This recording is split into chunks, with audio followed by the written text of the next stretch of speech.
Thank you, ladies and gentlemen. I'd like to, I thought the very interesting observations of the speakers I'd like to comment on, including and especially the ones, really fine questions that Upendra raised, which I'd like to respond to also. But I'll begin with describing how this book came about. Sometime in the 1990s, I had a surprise discovery in a conversation with an academic scholar in a very prestigious American university. In a conversation, he said that he was involved in some activity, and he used the phrase Afro-Dalit project. Afro-Dalit project. So I wondered, well, what is that? I had never heard of such a thing. So I wanted to find out what is this Afro-Dalit project, and that's where the story starts, and one thing leads to another, and I start gathering data here and there and so on. So in a nutshell, he says, Afro-Dalit project, don't you know, I mean, it's the Dravidian and Dalits are the blacks of India, and the others are the whites of India.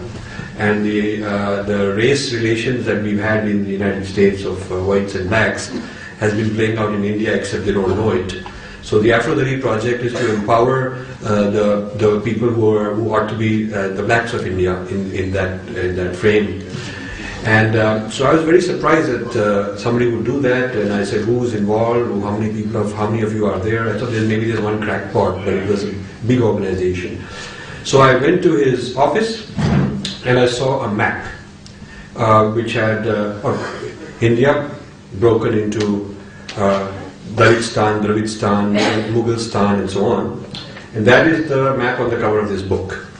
So what you see in the cover of the book is not our imagination or our proposal, and certainly not the truth or what we would like, but quite the opposite. It is a map of an organization which has this project called Afro-Dalit Project. So I decided I better find out more about who's in it and what's going on. And he told me they're doing some management training of these Afro-Dalits. They're sending people there to do empowerment training, identity training, teaching them their history. That is the thing that got me going, that there is a fabrication of identity probably going on. Now, one of the advantages of living in the West, in the United States, is that one has a Freedom of Information Act, one has access to information, all these non-profit organizations are required to file certain financials with the government, and citizens like me have a right to access to that. So I started following, his group and where they work and who's affiliated where and who got which job, their career. I moved through their career paths. I tried to follow the money trail. I looked at which leaders get together at various conferences. I tried to attend those conferences. I found out who they are sponsoring and so on. And the thing became bigger and bigger. The story became bigger and bigger. Many of the organizations I came across were very happy to share information with me. They thought this guy's a journalist or somebody that we should tell him all the great things, because they don't see it as a problem. And there is nothing secret about it. I mean, this is not the breaking of the law. This is a project they have. They do have a right to go to another country and tell you a sense of history that maybe others don't believe in, but they do. And this money train took me to projects like, there was one interesting project I discovered in Denver called Dalit Freedom Network. And Dalit Freedom Network has not a single Dalit on its trustees. None of the officers are Dalit. They're all white Christians. So I said, well, why are these guys worrying about the emancipation of people of halfway around the world? Why are they doing it? And I found out the links. Somebody had linked with some senator, some congressman, somebody had been in some association, somebody was with some church. And then when I started asking around various friends, some of my black friends told me that some of these people don't have a good reputation with the black community because they don't support, in fact they oppose and block things that are black cause related. And some women told me that women feel that they have been against women's causes. So it was very strange that people who in their own country are not emancipators are suddenly interested in emancipating people of India. Map of the world, and they have identified the window of latitude 10 degrees to 40 degrees above the equator as the target for really getting involved, converting, changing people's identities. And in this 1040, India is like 80% of the population available, because Middle East they have no access, China won't allow, so India is the big opportunity. And the interesting thing is the Helka did a report on this Joshua project some years ago, and showed that their data collection mechanism in India is so detailed, down to the district level. They have more detail on demographics and the religion and the ethnicity and this, that, than the Indian government has, is what the Tehelka people said. And Tehelka people also said that this is linked up to the CIA. I did not verify that. But it was quite an interesting discovery of a whole network. Then I came across US set up a commission, federal government set up a commission on international religious freedom, which was under pressure of the Republican right, although it was enacted by Bill Clinton. But the Republican right wing had this agenda for a long time, and when a government is weak, as in India, they make compromises with opposition to, you support me and I support you. So one of the things he agreed to do was sign this act, under which the religious freedom, monitoring of religious freedom was part of the US now. And this is a very interesting act. It is a body of about 15 or so persons who are in charge of this commission. There is not a single Hindu or a Buddhist or a Sikh or a Jain. In other words, none of the Dharma traditions is represented. Most of them are very radical right-wing Christians. This reports on the state of religious freedom in every country in the world except the United States. So I went to several headquarters, and I would invite myself. Some people were so happy to receive me, they would give me a whole box of literature, thinking, we'll tell this guy good stuff. Some of them gave me a whole slideshow about their India. I wanted to know, what's your India strategy? So I went to the Mormons, I went to the Lutherans, I went to all kinds of churches and think tanks and secular groups and human rights groups, and I wanted to know, what's your India strategy? I compiled a huge amount of data. It was first a bookshelf, then it became a cupboard, and soon I needed an assistant just to organize it. And this has been going since the 90s. And I quite didn't know where I'm going, where it's heading, what does it mean. But it was very fascinating, like, detective work or some kind of puzzle solving kind of work. And I found that there were private foundations involved, there were some academics. The academics were also the CIA or State Department, or they have a dual one with something with the church. There's a lot of academics like that. Now this is not to say that there aren't very good, solid, clean, autonomous thinkers. There certainly are.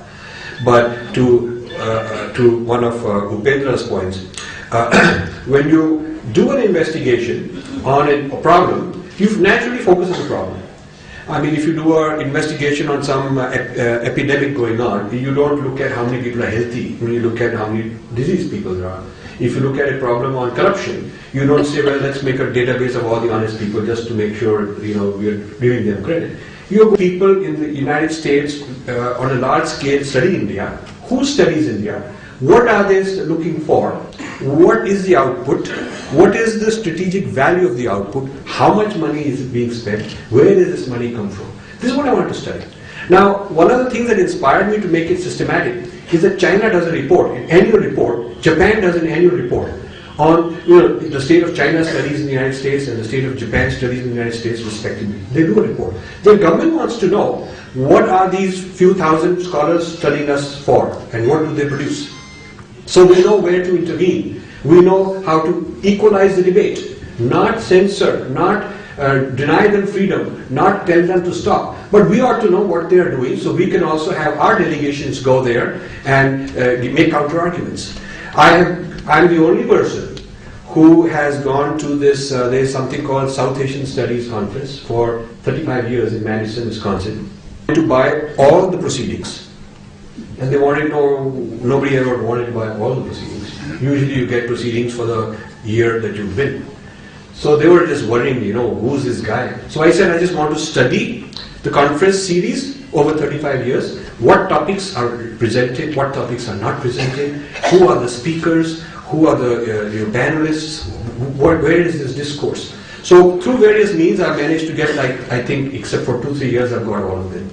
And I had a group of graduate students from Princeton scan all this and start analyzing what gets studied through their various government administrations, what was in the Nixon administration and Bush administration, and what were they studying about India at different periods, and then what was the Indian political scene like. So try to see whether the US study of India is correlated with their posture towards India politically, and in fact it is. And to see how this compares with the study of China, for example. And it's very, very interesting. I have a whole monograph on India and China at Harvard. I've done a comparison, just Harvard. The India studies and China studies at Harvard, how they differ. And there's a huge difference in that. By the way, the most positive domain of India studies is in business schools, because they're presenting the India story as an investment. Humanities and liberal arts are still the old Cold War idea of India as a basket case of human rights problems and issues and interventions and the kind of problems we're discussing in this book. The business schools are not talking about this, they're talking about it as a fantastic place to go invest money, so it's a positive story. But this is recent, this is very recent. So if you were to keep the business side aside, and look at the study of India and China, for instance, in major universities, you'll find that it is not the same, it is not a symmetrical place. And it is also interesting that in most of the conferences on China studies, the Chinese consulate or Chinese ambassador or some great guys from China would come, inaugurate, they would be the big shots. They clearly had some, if not control, a strong influence. Whereas in the case of India studies, I did not find the Indian government, Ministry of External Affairs and people of that sort really having much say. In fact, a Consul General from New York, Indian Consul General from New York, going to such an event, calls me up, says, I'm going there, and he's sort of worried that he'll be ganged up against, all these. It was perceived that I'm walking into a trap of negative talk. And I told him, I said the government should take, you should play a positive role. It's not that we have to stop them from doing what they're doing, because we can't. But creating that as a counter voice is not at all an act of denying other people their freedom, but to expand the discourse by having our own freedom. And in that regard, I'll tell you, my daughter is in one of the prime universities in the US doing her master's degree in international relations. So it's very interesting to see how they're training, grooming the next generation of scholars who become specialists in various areas. So one of her papers is, one of the courses is that they made a list of all the minorities in many countries. So there's 200 minorities listed, many of them in India, some of them we're talking about in this book. Balochistan, Afghanistan, different areas of Pakistan, Iraq, various places like that. They've listed 200. And each student has to pick one and write a paper on what should be US policy vis-a-vis intervention there. Interesting. Students write. You have to, now in her case she picked Balochistan. So she has to study all the Baluchi tribes. She has to understand all their ethnic problems, all the religious problems, and what is their economic, who they like, who they don't like, what would be their attitude towards surrounding countries, what would be, who likes the US, who won't like the US, so that there is a position developed, and this position has to be argued very thoroughly as a thesis. Now this is what's been going on. In a very systematic way. The British did it, that was colonial Indology. The Americans have taken over and called it South Asian Studies. And for us to critique it is not denying them their freedom. My call to action is not to reduce the other side's interventions, but to increase our own. So as a result of this exercise, the amount of data became so large that I needed help. And I needed to connect with somebody in India. I had sporadic information on where this money arrives in India as the US people would disclose to me, but I had no way of verifying whether it arrives and who uses it and how much disappears and what it's used for. So I started looking for somebody 3 years ago, and that's when Aravinder and I met. And he initially started as a research assistant, and then it was very clear that rather than going all over India randomly, we should pick Tamil Nadu and just focus the whole book on Tamil Nadu. So we have a very soft. And what we concluded is that there are certainly genuine gripes that Indian minorities have. We are not denying that. And there are certainly situations, a lot of situations where these gripes have not been properly addressed by the Indian authorities in the Indian nation state. The question is whether the right thing for them to do is to bypass the Indian system and get a Ma-Baap who's somewhere else. And what should be happening to a minority when it comes under the governance of a foreign nexus? Does it remain a minority? Should it be entitled to minority privileges? And the best example I give is if you came across a McDonald's restaurant somewhere in Delhi or some part of India, and it has 20 employees, you would not think it's a minority establishment. You would not look at the minority in isolation, in a local context, and say, in this local context, they're a minority because there's 500 restaurants around them, there's one of them with 20 employees. Now, in the case of goods and services of a commercial nature, the supplier has some responsibilities. Fund transparency. He has to be full disclosure. Second, if he's a subsidiary of a foreign entity, he cannot be treated as a minority. He's part of a multinational majority. So what happens if you have a religion with over 1 billion people and it's highly organized in a central corporate structure? Is it not another multinational? So there's truth in advertising, there is, you can't have slander against your competition. Then there are laws which say that you cannot prey on old people or sick people or juniors or people who are incompetent and sell them some long life insurance policy or and so on, because the person is not mentally competent to make that choice. So in any conversion, you should apply the same policy and say that weaker sections. I wrote a paper 10 years ago called A Business Model of Religion. And I did not name any religion. And I said these are the laws that apply to businesses in the United States, the Federal Trade Commission law, the Securities Exchange Commission law, the transparency laws, and I have it, I can supply it to anyone they want. And I said if all these laws which apply to the corporate sector were also to apply to multinational religions, what are some of the things they would have to do differently? So every time I hear this argument about freedom, we are people who believe in freedom, and therefore we should be allowed this freedom, I tell them that yes, Coca-Cola also has freedom, IBM also has freedom, Microsoft also has freedom, but they have to operate in a certain structure of responsibilities, and that's not a violation of free market. That is how a free market remains healthy. So if you want the religious free market to be really a healthy market, you must enact some similar principles of responsibility to go with the freedom. I have done a comparison of China and India vis-a-vis the US pressure on human rights. Every year, US publishes a human rights report on different countries.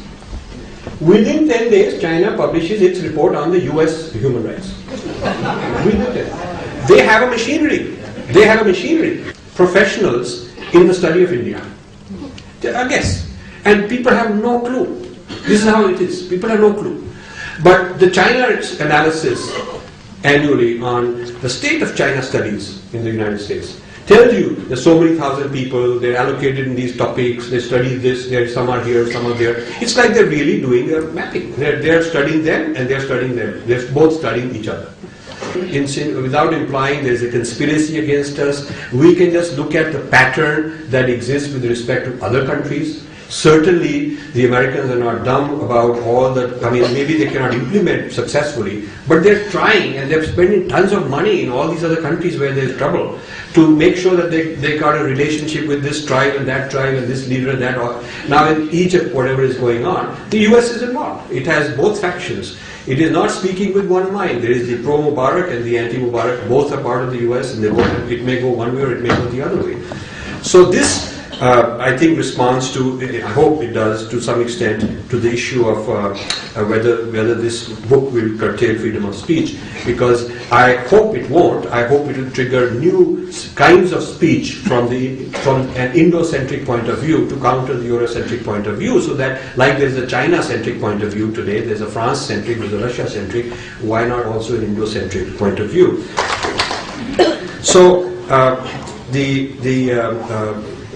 the real question which I think Upendra asked that I want to ponder, and is the M question, the Mohandas question. I think it's a very, very interesting question. What would a Gandhi do? And here I just put in a plug for my next book. This book is a description of a problem. I'm not claiming that in this book I'm solving the problem. But I've been working in parallel several volumes. And the next one, which is almost ready, it's with an editor who says it still needs some more work, is in fact on the very concept of nation, as I see it, which does not fall into either side, into either extreme. It's neither the homogeneous religious right back to some ancient imagined golden era which is not achievable or realistic. A paradigm which I think is the true essence of Dharmic civilization, which is able to keep the diversity, a huge amount of diversity. All these internal fault lines will sometimes continue, sometimes they'll keep having fight, they'll have accusations, counter-accusations, but India has a history of sorting things out. We are not saying that all the problems are created by outsiders, and we are not saying that if the insiders, one is right, the other is wrong. We just don't want meddling. We want these problems to be sorted out internally. If we have billionaires who can invest all this money overseas, we can certainly look after our poor people ourselves. We can create our own NGOs, our own Ford Foundation. We can do that. And if we can have legal systems to give proper human rights ourselves, why do we need to go elsewhere? So that is kind of our message. In a conversation with, in fact, an academic scholar in a very prestigious American university, in a conversation, he said that he was involved in some activity, and he used the phrase Afro-Dalit project. Afro-Dalit project. So I wondered, well, what is that? I had never heard of such a thing. So I wanted to find out what is this Afro-Dalit project, and that's where the story starts, and one thing leads to another, and I start gathering data here and there and so on. So in a nutshell, he says Afro-Dalit project. Thank you, ladies and gentlemen. I'd like to, I thought the very interesting observations of the speakers I'd like to comment on, including and especially the ones, the really fine questions that Upendra raised, which I'd like to respond to also. But I'll begin with describing how this book came about. Sometime in the 1990s, I had a surprise discovery. Don't you know? I mean, it's the Dravidian and Dalits are the blacks of India, and the others are the whites of India. And the race relations that we've had in the United States of whites and blacks has been playing out in India, except they don't know it. So the Afro-Dalit project is to empower the people who ought to be the blacks of India in that frame. And so I was very surprised that somebody would do that, and I said, who's involved, how many of you are there? I thought maybe there's one crackpot, but it was a big organization. So I went to his office and I saw a map which had India broken into Dalittstan, Dravidstan, Mughalistan and so on. And that is the map on the cover of this book. So what you see in the cover of the book is not our imagination or our proposal, and certainly not the truth or what we would like, but quite the opposite. It is a map of an organization which has this project called Afro-Dalit Project. So I decided I better find out more about who's in it and what's going on. And he told me they're doing some management training of these Afro-Dalits. They're sending people there to do empowerment training, identity training, teaching them their history. That is the thing that got me going, that there is a fabrication of identity probably going on. Now, one of the advantages of living in the West, in the United States, is that one has a Freedom of Information Act, one has access to information, all these non-profit organizations are required to file certain financials with the government, and citizens like me